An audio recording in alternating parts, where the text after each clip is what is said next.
Bom dia, seja bem-vindo ao canal da Paz. Domingo, primeiro dia da semana, que bom. Ontem estivemos lá na IAS de Posto Paris, que gente maravilhosa, que galera legal, que irmandade fantástica que temos ali na IAS de Posto Paris.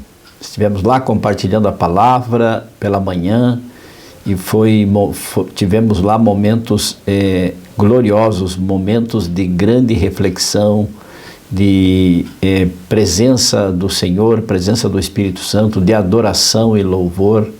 Que igreja linda, vocês estão de parabéns, e também obrigado àqueles que estão aí junto conosco agora, se inscreveram aqui no canal da Paz. Vamos juntos, vamos pregar a paz. Como dizia Billy Graham, a paz não é a ausência de problemas, a paz é a presença de Jesus em meio a eles. É assim que devemos pensar, assim que devemos raciocinar, e Paulo também raciocinava desta maneira, e Paulo ele enfrentou grandes dificuldades. O apóstolo Paulo, convertido por Jesus diretamente, Jesus pregou para ele o evangelho na estrada de Damasco. Quando ele caiu do cavalo, ficou cego 3 dias, e aí então Paulo começou a enxergar o evangelho. E ele diz no capítulo 2 da carta aos Romanos, o verso 16, diz assim: no dia em que Deus há de julgar os gregos.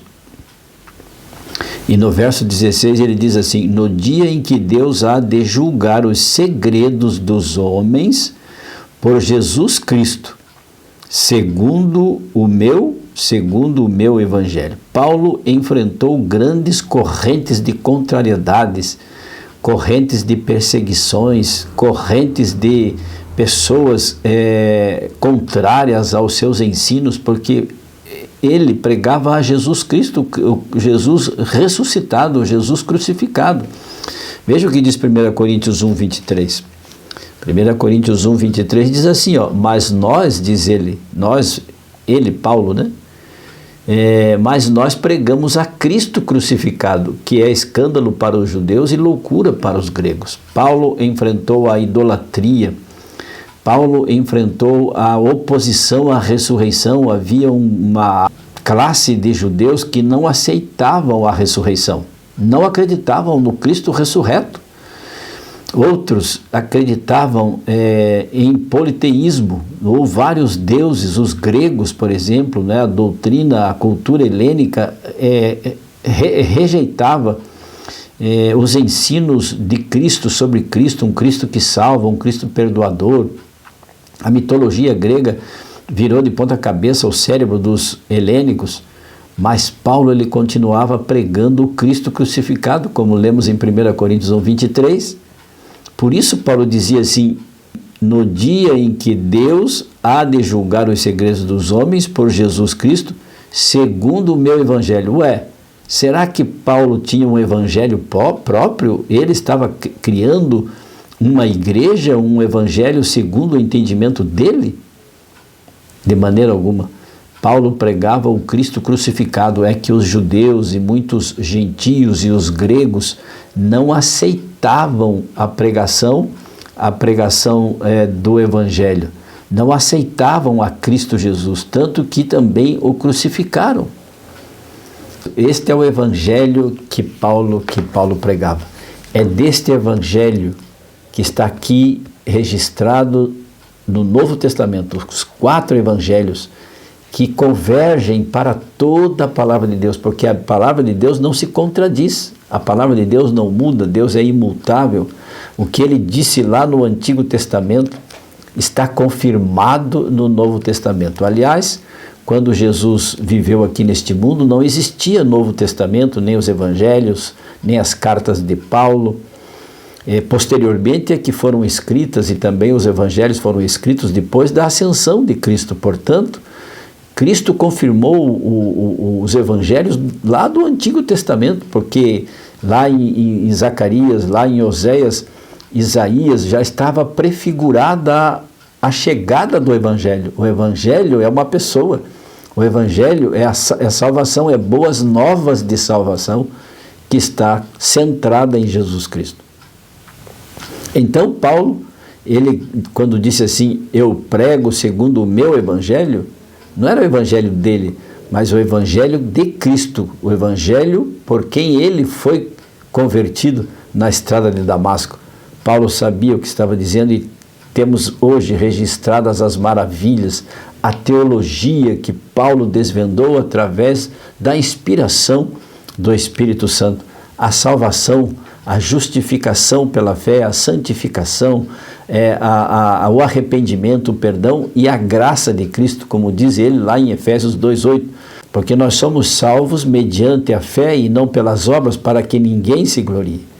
Paulo trouxe o ensino, o esclarecimento da salvação pela graça e não pelos rudimentos da lei, as leis cerimoniais a que ele se referia, como queriam os judeus, e nem pelos deuses, nem pela idolatria, e nem pelo politeísmo, nem pelo satanismo, como já existia naquela época, mas por um Cristo crucificado na cruz do Calvário, maravilhoso, belo, sofredor sim, mas que pagou o preço que nós não podíamos pagar lá na cruz do Calvário.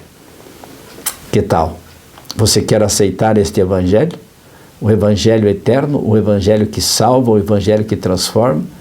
Se você está indo na igreja, ou na qualquer igreja, na sua igreja, onde quer que você for, e você já não sente mais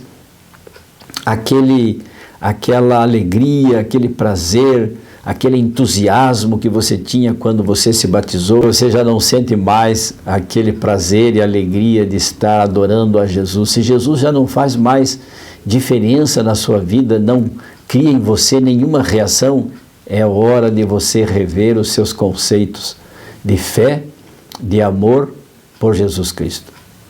Se nós não sentimos mais nada pelo que Jesus fez por nós lá na cruz do Calvário, é sinal, é sintoma de que a nossa fé está se acabando, de que o nosso cristianismo já não existe mais dentro de nós. E é hora de você reagir, é hora de você entregar a sua vida a Jesus e pedir perdão para Ele. Dizer assim, Senhor Jesus, me perdoe por eu estar sendo tão ingrato ao Senhor, por não reconhecê-lo mais em meu viver, por não ter vontade e nem desejo de ir adorar-te, cantar ao Senhor.